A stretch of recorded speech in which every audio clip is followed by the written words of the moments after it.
Panahon na po at kailangan na baguhin ang party list law or party list system sa ating Kongreso. Pagkatapos po ng ilang taon, namamayagpag ang mga party list, marginalized sector, yung iba totoo, iba hindi. Pero ang nangyari, ang iba rin sa kanila sumabit or sangkot sa katiwalian, graft in corruption sa flood control, scam, at mga infrastruktura. Yan na po yung lumalabas ngayon. Tingnan ninyo yung mga under investigation at kinasuhan na. Karamihan ay mga contractor na mga party list. Sayang na sayang. For your information, ito po yun. Yung party list law, party list system, mga congressman inihahalal sa ilalim ng batas na yan. Dapat marginalized sector ang kailang kinakatawan. Yung mga walang boses na kumakatawan sa Kongreso. Kaya iba yung party list congressman kaysa sa mga district congressman. Yung district congressman specific lang sa mga distrito. Yung party list nationwide, worldwide yung kanilang kampanya. Pero masyadong inabuso.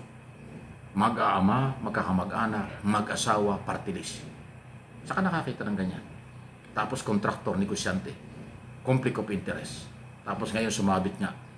Ayaw ko ng pangalan, maraming kontraktor na party list sabit sa scam.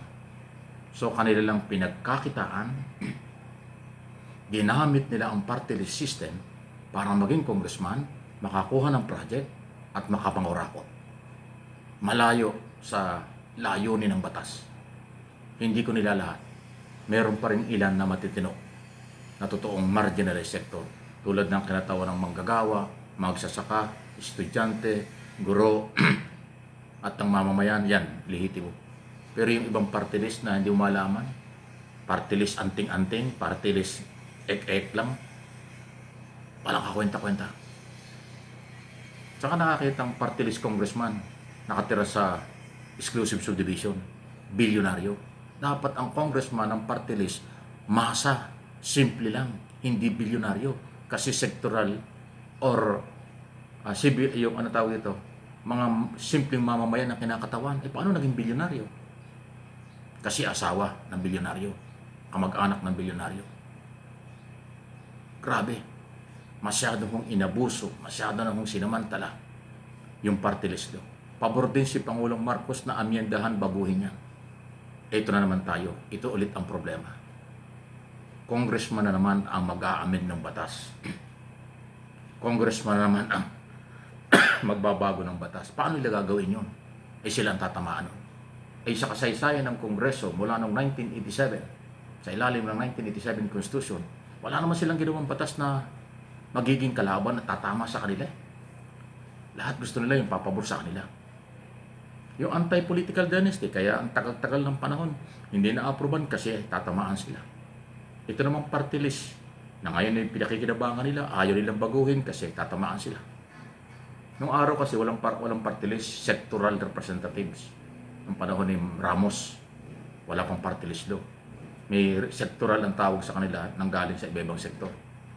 Pero ngayon, nagkaroon ng party list, inabuso naman.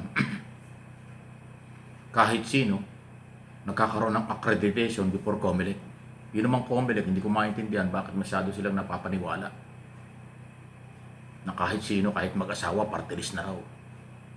Pagkilalang pamilya, party list na. Hindi naman yun ang layunin ng party list law. Dapat sinusuring mabuti ng COMELEC yung totoong organization or civil society or marginalized sector na talagang dapat ginagawang kinakatawan. Kinatawan ng OFW, dapat isa lang. Kinatawan ng manggagawa, isa lang. Kinatawan ng magsasaka, isa lang. Ngayon, lahat na lang Pati Marites, kinatawan ng mga chismoso, may congressman Kinatawan ng mag-aanting, may congressman. Saan ka nakakita ng ganon? Kinatawan ng mga samahan ng mga misis, kinatawan. Under party list law. Anong quality? Pero alam ba ninyo na mas malalaki pang pera ang nakukuha ng mga party list congressman kaysa sa mga district congressman? Nakita naman nyo doon sa labasang investigasyon. Bilyon-bilyon, katulad ni Saldico. Saldico party list yun Ako Bicol party list. Kita mo, lahat ng klaseng bilyon meron siya. Lahat ng klaseng anomalya at investigasyon, kanyang pangalan lumabas. At yung iba pang mga party list. Di ba? Parang dati, nung araw, pag sinabing party list congressman, parang others lang dating sa kongreso. Ngayon, hindi na eh. Napakalakas na nila. Kasi kung di ako nagkakamali, 60 congressman ang party list. Ganong kalaki ang pwersa nila. 6 na pong congressman ang party list. Eh kung makakuha po yan ng malalaking mga project, bilyon. Pag nakakuha yan ng mga kung ano-anong pera sa gobyerno, bilyon. Ang tanong, nakakarating ba yan dun sa totoo na marginalized sector? Hindi. Sila lang yun. Kasi nga, kontraktor na, congressman pa. Sakalang naalaala nila yung kailang kinakatawan pag eleksyon. Pag nanalo na, baka nakalimutan na. Hindi katulad ng district congressman, obligado kang bumalik sa distrito. Kasi nandun yung iyong mga mamamayan. Pag hindi ka bumalik doon, hindi ka na makakakuha ng panalo ulit sa next election. Ay ang party list, nationwide, worldwide ang boto niyan. Makakuha ka lang ng 300,000 vote sa isang bayan o congressman ka na ng buong Pilipinas. Ganun po yun. Makakuha ka ng 500,000 vote dito sa Metro Manila, halimbawa sa eleksyon, eh ikaw ay congressman ka na ng buong Pilipinas hanggang mga OFW. Ganun ang kanilang kapangyarihan. Di katulad ng district congressman, specific na distrito lang. Kung merong 100,000 voters sa isang distrito, yun lang ang boboto para sa iyo. Pag nanalo, nakuha mo yung 50% ng panalo ka na.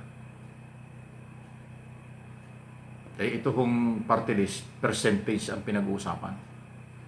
Kabuang bilang ng mga nakuhang boto, percentage ang kukwentahin, at pagpasok ka doon sa 300 hanggang 500,000 vote, congressman ka na. Pero hindi mo alam kung nasaan yung kanilang kinakatawan. Dahil kalat-kalat. Isipin mo, nakakuha ka lang ng boto sa Manila. Tapos, congressman ka na rin ng Davao, ng buong Mindanao, ng buong Visayas, at buong Luzon. Kasi party list system yun. Di ba?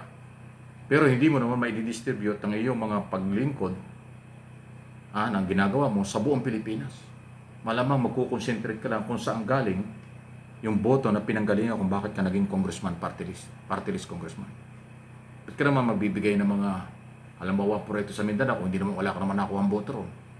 Alam ng mga party list congressman kung saan sila nakakuha ng boto eh. Doon sila tutulong.